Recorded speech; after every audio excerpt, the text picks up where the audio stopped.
Hello, and welcome to my channel. My name is Jonathan Cohn, and today I have my book review of the book A Silent Country by Morgan Shank. This is the third book in his Low Country trilogy. Yes, the finale to his Low Country trilogy, which I read and reviewed the first book on the channel, A Low Country, and I really enjoyed it. I just thought it was a spectacular book. And then I read A Savage Country, which I also thought was very well done.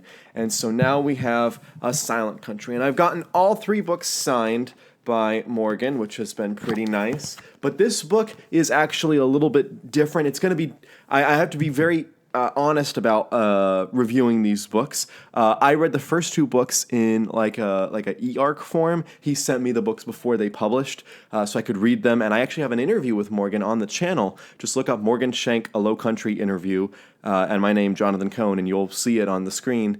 And I had a blast talking with him about a year ago, actually, talking about working on this trilogy, specifically the first book. And now that the third book's done, I can see so much of what he was planning when he was working on this trilogy. And I've known Morgan for quite a while. I actually have a close tie to him through some friends. I won't get into the specifics, but I have a close tie to him. And so I've known him for a while. I've read some of his stuff that really hasn't been published. And so to have full disclosure, I'm actually in the acknowledgments on this book. So I'm going to give a fair and honest review, and honestly, I loved this book. I had such a fun time with it. But I want to be honest and say, look, I am in the acknowledgments of this book, so you might be a little, you might think I'm a little biased towards it, but I honestly did really enjoy it. And I would tell Morgan if I didn't enjoy his books, which I have. Some of his stuff that I have not talked about on the channel, I have read and given him my thoughts on them. So anyway, this is the third book in the trilogy. It is by a small margin the longest book, but generally when you put the three books together, the books have been about pretty consistent in the 220 to 260 page range, and they have just these gorgeous covers. I think that he and his cover artist, who I don't remember the name of, just knocked it out of the park with these cover art works. I think he did a great job with those. And basically, if you didn't know, the trilogy is essentially a fantasy western. The first book, I just would describe it as a western with a few fantastical elements, and that is primarily what the book is. And then when you read the second book, A Savage Country, it is a western, but also a fantasy. It's a good blend of the two.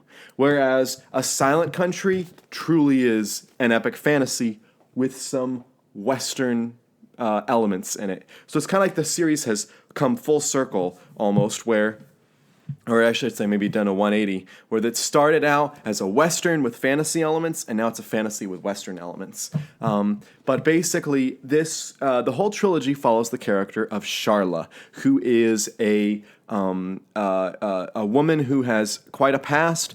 And in the first book, she's going after her lover, who has been captured by some bad guys, and so she is going out after him. And then in the second book, she encounters her long-lost mother, and also is kind of fighting against her grandfather, and also is dealing with some other stuff with the claws and the local peoples in what's known as the Savage Land, the Savage Country. And then in this book, A Silent Country, it all comes to a head, and there's a big shadow that is threatening their land. Things are just turning dark and bleak, and there are these mysterious priests who are somehow involved. And so Sharla ends up working with the local claws, which are basically this kind of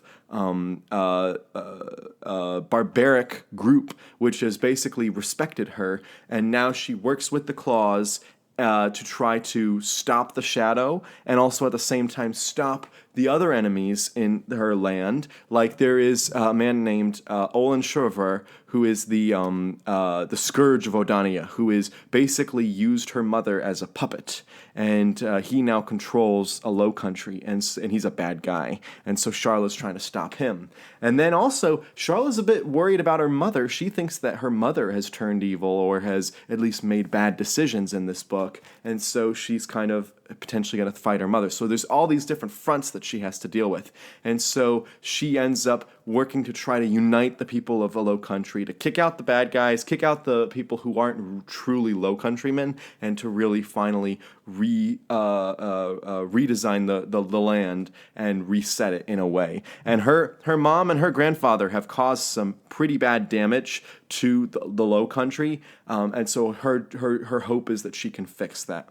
And when I read Morgan's earlier work, I was very critical that he was very character focused, and plot seemed to be very minor and secondary to him. That is not the case in this trilogy, and it is absolutely not the case in this book. There is so much plot and action and story happening in this book that I read it the fastest of any of the three that I've read of all the trilogy, probably because the plot was just so engaging and engrossing, and I was so into it.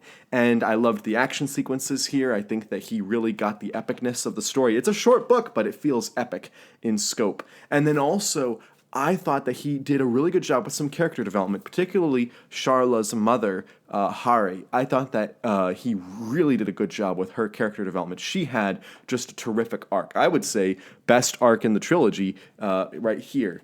And I also really enjoyed Charla's storyline here. However, there's one thing in here that just is naturally going to rub me the wrong way, not because Morgan Shank did a bad job with it, it's just the decisions he made are not going to appeal to my tastes. And that is that basically she has had 3 love interests throughout this trilogy, and she is very indecisive with them and really only goes with a love interest depending on whether or not it's convenient, whether or not it helps her and her aspirations, and also whether or not it's anyone's there. And it's just kind of frustrating to me that she doesn't, pick one and stick with it. I was reading the first book, and I was so disappointed in a choice that she makes. And by the second book, I was like, oh, maybe she's gonna go back to that character, and that character shows up here, and it's not exactly the way you'd expect it. It's still well done, but I was very frustrated by it. So I was frustrated by the whole romance, if you can call it, but more just the love interest subplots in this book.